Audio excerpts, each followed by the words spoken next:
네, 안녕하세요. 반갑습니다. 유튜브 전기부수기입니다. 자, 이번 시간에는요. 자, 우리가 철손과 동손이 같을 때 최대 효율이다. 자, 이렇게 배우셨죠? 그럼 도대체 왜 하필 철손과 동손이 같을 때 효율이 최대가 되는지 한번 알아보도록 하겠습니다.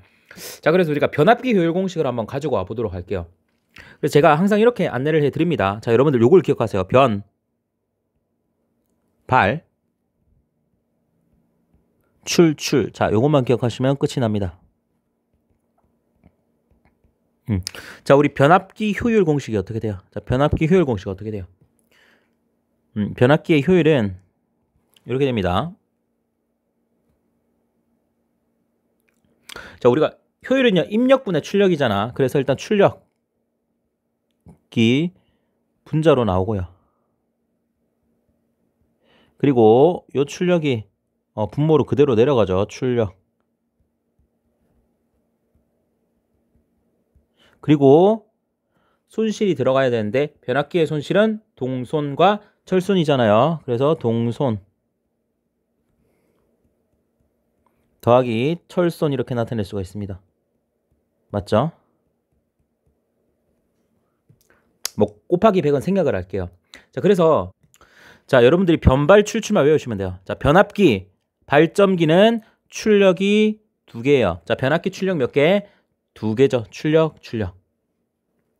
자, 그럼 변압기 발전기가 아닌 경우, 예를 들어 전동기 이런 애들은 어떻게 돼? 효율이 입력 그런 애들은 입력분의 출력인데 어떻게 돼? 입력 마이너스 손실로 이렇게 표현이 된다라는 거예요. 아시겠죠? 그래서 하여튼 변압기의 효율 공식이 이렇게 됩니다. 그래서 얘를 수식으로 한번 나타내 보도록 하겠습니다. 수식으로 한번 나타내 보도록 하죠. 자, 우리가 출력은 어떻게 나타냅니까? 자, V I 코사인 세타다. 자, 우리가 단상이라고 생각을 해볼게요. V I 코사인 세타 이렇게 나타냅니다. 맞죠? 그럼 이 출력이 어떻게 돼요? 밑으로 내려와서 V I 코사인 세타다. 자, 이렇게 나타냅니다. 자, 우리가 동소는 어떻게 나타내냐? 자, 동소는 I 제곱 R 이렇게 나타내죠. 자, 철소는요. 철소는 항상 일정한 고정손이기 때문에 그냥 P I로 나타내겠습니다. I가 뭐야? 아이언맨 할 때 그 아이언이죠. 철이라는 뜻입니다. 그래서 교재에 따라서 여기 보면 V2 I2 코사인 세타, V2 I2 코사인 세타, I2 제곱 R 더하기 PI 뭐 이렇게 나타내는 책도 있습니다. 왜 그런가 하면 변압기 같은 경우는 2차 측이 뭐예요? 출력이잖아요. 1차가 입력이고 2차가 출력이니까 그래서 숫자 1을 넣은 책도 있습니다. 근데 뭐 그렇게 표현해도 되고 이렇게 표현해도 상관없습니다. 자, 그러면은 자, 이 식에서 우리가 효율이 최대가 되려면 어떻게 될까요? 자, 물론 얘거 자체를 미분을 해가서 계산을 해도 상관없습니다. 자, 그런데 얘를요 위아래 분자 분모를 i로 나눠 볼게요. i로 나누면 어떻게 돼요? 자, 위에는요 v 코사인 세타 남죠. v 코사인 세타 남습니다. 이렇게. 그럼 밑에도 i로 나눠줘야 되니까 똑같이 v 코사인 세타. 그리고 i 제곱 r은 i가 하나 없어져서 i r이 되겠죠. 그리고 pi는요 i분의 pi가 됩니다. 자, 여기서 우리가 일정한 것은요 v 출력 일정하고요 코사인 세타도 일정하다고 생각을 합니다. v 일정하고요 코사인 세타도 일정하다고 생각합니다. r도 저항값은 뭐예요? 항상 일정하겠죠. pi는 뭐예요? 철손이잖아. 철손은 항상 일정합니다. 자, 여기서 변수는 뭐야? i입니다. 무조건 i입니다. i는 바뀔 수가 있어요. 부하가 어떻게 달려 있느냐에 따라서. 자, 그럼 우리가 변할 수 있는 거는 요 부분이라는 걸 알 수가 있어요. 이 효율 공식에서 변할 수 있는 건 이 친구입니다. 나머지 값들은 일정해요. 그래서 우리가 지금 이 효율을 어떻게 해주고 싶은 거예요? 최대로 만들고 싶다라는 거지. 그러면은 이 빨간색 네모가 최소로 되면 되는 거 아니에요? 최소로 되면 되는 거죠. 그럼 이 빨간색 네모를 한번 가지고 와 보도록 하겠습니다. 그러면은 우리가 이 IR에 더하기 I분의 PI라는 값이 최소가 되면 돼요. 최소가 되면 된다. 자, 그럼 얘를 미분해서 여러분들이 구하셔도 되는데 제가 이 친구를 한번 그래프로 그려볼게요. 자, 여러분들 잘 이해할 수 있도록 그래프로 한번 구해보도록 하겠습니다. 자, 그런데 여기서 이 R 값과 pi 값은 뭐예요? 상수예요. 어차피 상수예요. i만 변하는 거지. 자, 그래서 여러분들 이해를 돕기 위해서 얘를 그냥 a라고 할게요. 얘를 b라고 할게요. 그리고 i를요 그냥 x라고 두겠습니다. 변수 x, 얘도 x로 둘게요. 그럼 얘를 y로 표현을 하겠습니다. 함수식으로 나타내겠다라는 거예요. 그러면은 이 친구를 함수로 나타내게 되면은 y는 ax 더하기 x분의 b꼴이 나옵니다. 자, 그럼 우리가 얘를 그래프를 그려주면 돼요. 얘를 그래프로 그려주면 됩니다. 그래프로 그리는 거 어렵지 않습니다. 한번 해보도록 하죠. 자, 이렇게 좌표 평면을 한번 그려보도록 할게요. 이렇게. 자, 일단은요, 이 x분의 b 더하기 ax잖아요. 자, x가 0이 될 수 있어요, 없어요? x는 0이 될 수가 없습니다. 왜? 자, 우리가 분모예요. 분모에 0이 될 수가 없어요. 그래서 우리가 x는 0지점, 즉 이게 뭐예요? 이게 x는 0지점이죠. 이 친구를 그어줍니다. 이게 점근선이 될 거예요. 뭐라고요? 점근선이 될 거예요. 점근선이라고 하는 거는 이 선에 가까이 다가가나 이 선과 만나지 않는다라는 뜻이에요. 자, 그 다음 점근선이 하나 더 있습니다. 자, x를 무한대로 보내볼게요. x가 무한히 커졌다. 그럼 얘는 뭐가 돼요? 0이 되는 거죠. 그럼 y는 ax라는 그래프가 남게 됩니다. 그럼 y는 ax라는 그래프로 수렴을 하게 된다라는 얘기예요. x가 무한대로 가면은. 자, 그럼 y는 ax, 우리가 a는 모르지만 y는 ax 대충 이렇게 그릴 수가 있습니다. 이게 뭐다? y는 ax 그래프예요. 자, 그래서 어차피 a나 b나 뭐 저항값이나 철선값 양수기 때문에 그래프가 여기 나타나는 게 아니라 이러한 형태로 나타나게 될 겁니다. 얘네들이 점근선이니까 이렇게 나타나요. 이렇게, 얘도 이렇게. 이러한 식으로 그래프가 그려지게 될 거예요. 얘를 그냥 그린 겁니다. 아, 이 보라색이 얘의 그래프예요.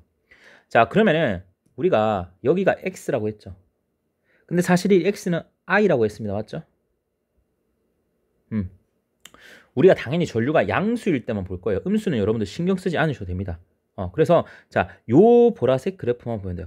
요 보라색 그래프만 보면 됩니다. 그럼 여기에서 최소값이 어디예요? 최소값이 어디예요?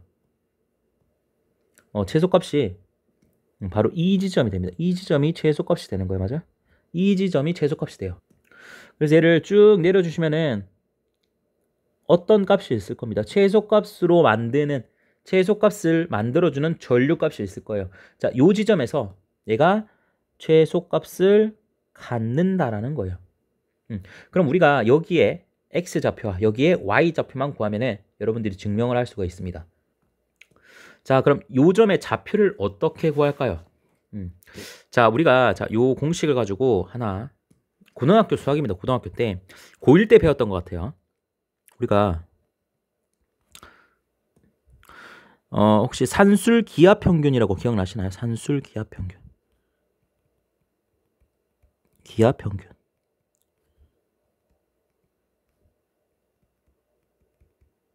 이것도 사실 수능에서도 엄청 중요한 공식인데, 자, 우리가 임의에 a라는 숫자가 있고요, b라는 숫자가 있습니다. 자, 얘네들을 더했을 때 최소값은 2 루트 ab가 됩니다. 자, 여기서 중요한 조건이 있는데요. 자, a는 양수고요, b도 양수여야 됩니다. 그리고 a랑 b랑 같을 때가 최소값 2 루트 ab가 됩니다. 그러니까 a 더하기 b 꼴이요, 2 루트 ab일 때 최소값을 갖는다라는 거예요. 그때는 a와 b가 같은 상태라는 거죠. 자, 이것을 적용하면 됩니다. 자, 위에 그래프 ax 더하기 x분의 b죠.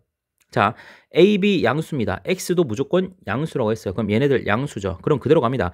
ax 더하기 x분의 b는요, 뭐보다 크거나 같겠어요? 2의 루트 산술 기하 평균에 의해서 ax 곱하기 x분의 b랑 같아지게 되는 거지. 같거나 크게 낼 겁니다. 여기에다가 x분의 b를 해줍니다. 그럼 어떻게 돼요? x 날라가고 남는 거는 a 곱하기 b가 되는 거 맞아요? 그쵸? AB 이렇게 됩니다. 아, 그렇구나. 자, 그러면 얘 최소값이 2 루트 AB라는 거예요. 2 루트 AB. 그럼 요 그래프에서 요 부분이 2 루트 Y좌표가 나온 거예요. AB. 그럼 X좌표는 어딜까요? 자, 우리가 2 루트 AB가 되려면 AX와 X분의 B가 같아야 돼요. 우리가 A랑 B가 같듯이. 그러면은, 자, 여기에서 뭐랑 같냐면은 AX와 X분의 B가 같아질 때 X값을 구하면 돼요. 얘를 정리해 주시면요. X는 A분의 B의 루트가 돼요. A분의 B의 루트가 돼요. 그러면은 요 값이 뭐가 되는 거예요? 아, 루트 A분의 B가 되는 거예요. 루트 A분의 B가 B일 때 2 루트 AB가 되는 거지. 이때가 최소값이라는 거예요. 자, 그럼 다시 한번 적어보도록 하겠습니다. 아, 그러면은, 자, 우리가 전류가 뭐가 될 때? 전류가 I가 루트 A분의 B가 될 때가 최소가 되는구나. 그쵸? 자, 그러면 우리가 A랑 B를 가지고 올 겁니다. 자, 우리 A가 뭐였어요? R이었죠. 맞아요? 그리고 PI가 뭐였어요? B였죠. 그러면은 A가 R이었고요. B가 PI였어요. 그래서 루트 이렇게 되는 거지. 양변 제곱해볼까요? I 제곱. R분의 PI가 됩니다. 넘겨주시면 I 제곱 R은 PI가 돼요. 아시겠죠? 그러니까 이게 뭐예요? 동손과 철손이 같을 때